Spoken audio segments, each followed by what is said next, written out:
আজকে আমরা গোপন সংবাদের ভিত্তিতে আমাদের জাতীয় সড়কের উপর আমরা একটা অভিযান চালাই। আমাদের কাছে খবর ছিল যে একটা গাড়িকে অ্যাম্বুলেন্স বানিয়ে, অ্যাকচুয়ালি এটা অ্যাম্বুলেন্স না, এটা নর্মাল প্যাসেঞ্জার গাড়ি। এটাকে অ্যাম্বুলেন্স বানিয়ে ওর মধ্যে গাঁজা পাচার করে আসাম নিয়ে যাওয়া হচ্ছে। আমরা সেই খবর পেয়ে আমরা রাস্তা খুঁজতে বসে থাকি।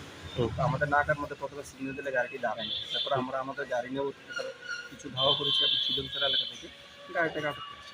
গাড়িটার মধ্যে নাম্বার প্লেট লাগানো ছিল TR05C115। হ্যাঁ, তো আমরা গাড়িটা আটক করার পর গাড়িটা যখন চেক করেছি দেখা গেলো গাড়ির ভিতরে প্রায় 272 কেজি গাঁজা লুকানো আছে। আচ্ছা। হ্যাঁ, সাধারণত আমরা অ্যাম্বুলেন্স গাড়ি চেক করি না, তো করার কথাও না, রুগী নিয়ে যায়। তারা এই সুযোগটা নিয়েছিল, কিন্তু আমাদের কাছে গোপন সংবাদ থাকায় আমরা গাড়িটা ডিটেন করেছি।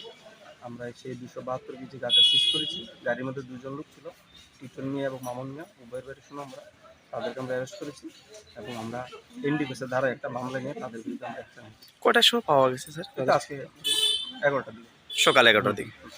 স্যার আপনার পরিচয় স্যার? আমি ইন্সপেক্টর শঙ্কর শাহ, ওসি কুমারঘাট। ধন্যবাদ।